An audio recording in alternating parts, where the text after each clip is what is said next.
Well, hello there, everybody, and welcome to the Matt Powers Show podcast. I am your titular star, Matt Powers, former superhero, former comic book character, now elder millennial, podcasting, as all elder millennials do.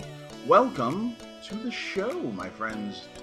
This is exciting to see you here. It's been a couple weeks. We took a couple weeks off there. There was some stuff going on, and lots of shows dropping, and whew, man, feels like a couple weeks there just kind of flew by, but they really did. Hey, if you're a returning fan, thanks for coming back. Appreciate you. Always appreciate you coming in and listening to me talk. If you're new here, let me just tell you. First off, hi, welcome. Let me tell you what we're doing here. This is a discussion podcast, and what that means is that every episode I just pick a topic that I want to talk about. I'm not trying to prove a point. I'm not trying to say I'm right and other people are wrong. This is not an argument or a debate. It's just a conversation.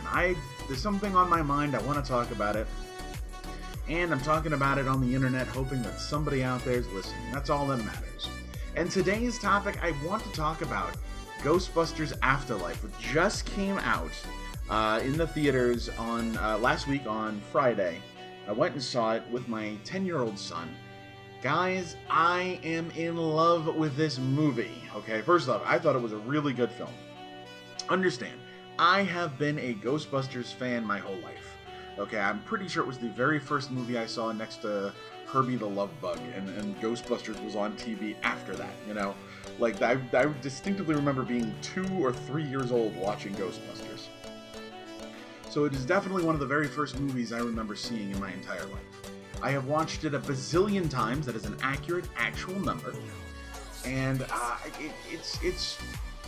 it's one of those franchises I've grown up with. I was born in the early '80s, so I was just the right age to watch the Ghostbusters cartoon as I was growing older, and watching obviously the second film when it came out in '89, and I was the right age when Extreme Ghostbusters came out. I was a teenager, and I thought that was a really good cartoon. I really enjoyed it.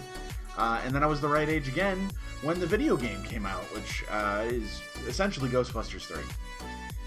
So for me, Ghostbusters as a franchise it's touched every aspect of my life throughout my entire life. I love this freaking movie, though. Ghostbusters Afterlife is a fantastic follow-up or companion piece to the original 2 films. Now, if you don't know, first off, there's going to be spoilers, guys. There's going to be some spoilers here, so if you haven't seen the film, maybe stop listening or just put it on mute and give me the view. Otherwise, go watch it. Go see the movie and then come back and you can listen. So it's directed by Jason Reitman, who is the son of Ivan Reitman, the original director of the first 2 films. The script, while written by Jason and his writing partner, was approved by Dan Aykroyd, who was, besides being one of the Ghostbusters, as an actor, he was the original writer. He created the idea of Ghostbusters.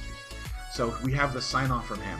The film follows the daughter of Ghostbuster Egon Spengler, played by Carrie Coon, and Callie is her character's name, and her 2 children, her son Trevor and her daughter Phoebe.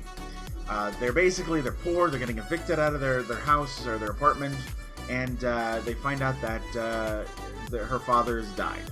Now, apparently, he abandoned her when she was a little girl, and ran off to Oklahoma somewhere, which looks an awful lot like Alberta, Canada.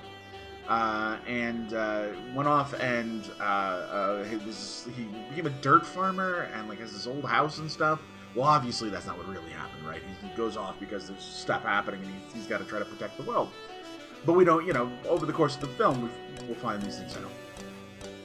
So anyway, the mom and the grandkids, they move out there because that's what's left to them in the will is this house. And while they're there, they uncover all of this Ghostbuster stuff. Right, they find the car in an old barn, they find a proton pack and a PKE meter, and then they find out that there's stuff going on in this town that shouldn't be happening. So over the course of the film, obviously the kids are getting involved as being sort of the new Ghostbusters.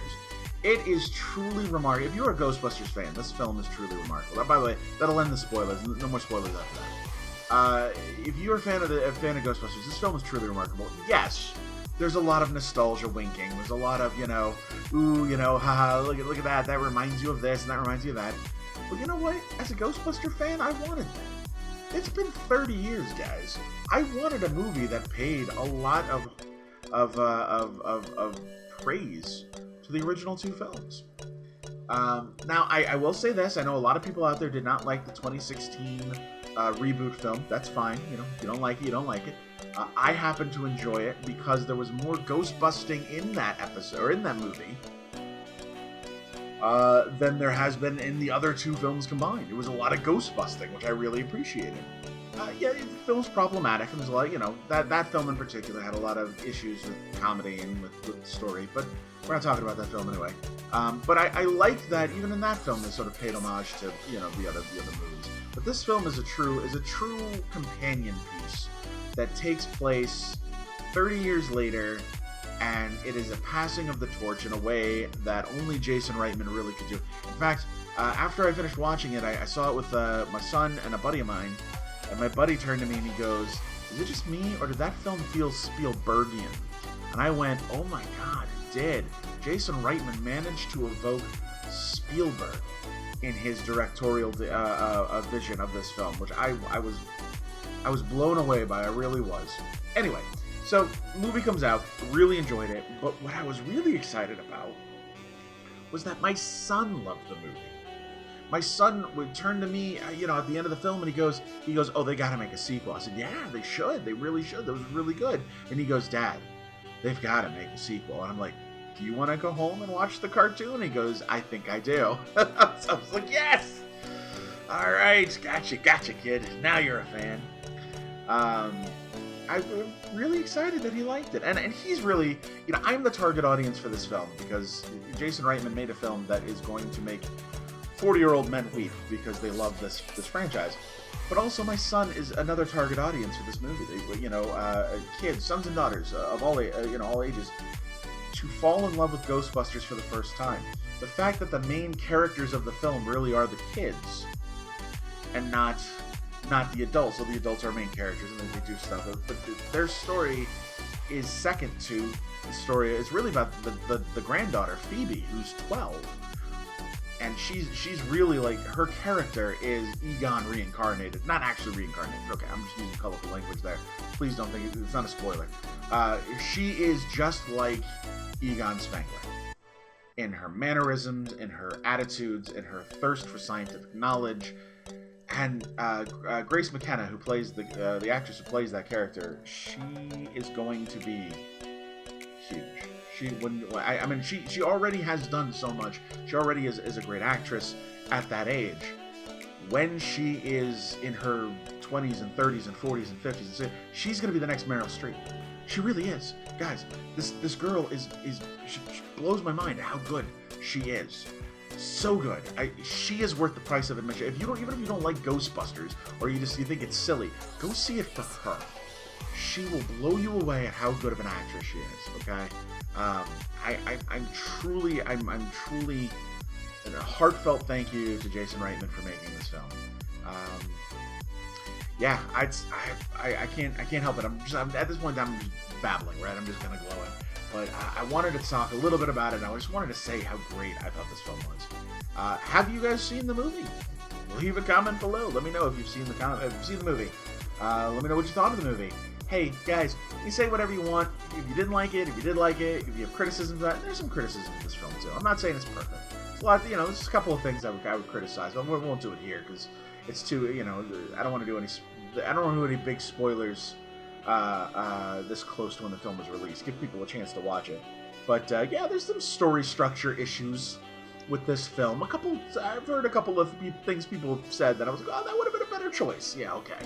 But outside of that, I thought the film was pretty good. Now, you can disagree with me, that's fine. All I ask is that you're respectful in the comments. Remember that entertainment is subjective. Everybody's got a different idea of what's good and what isn't, so we can all enjoy different stuff. That's fine. If you don't want to leave a comment, if you'd rather send me a personal message, send it to davidcampproductions@gmail.com. That's the email address. Hey, whatever you post, whatever you send me, we'll do a follow-up episode. We'll keep this going as a dialogue because I'd really want to keep talking about it. I hope you guys enjoy Ghostbusters, but I hope you enjoy the movie if you get a chance to see it. I really should do a review on this film because I do feel like it is, especially if you're a fan, this is what we've been waiting 30 years for. I don't feel like it disappoints. I think it succeeds. I think it's exactly what it needs to be. Anyway, thanks for listening, guys. Appreciate you coming by. Make sure, do the YouTube shuffle, like, subscribe, all that jazz. Really, it does help me out. I appreciate it. But most importantly, come back next time because we have plenty more to talk about. And this, as always, is Matt Powers saying, Powers out.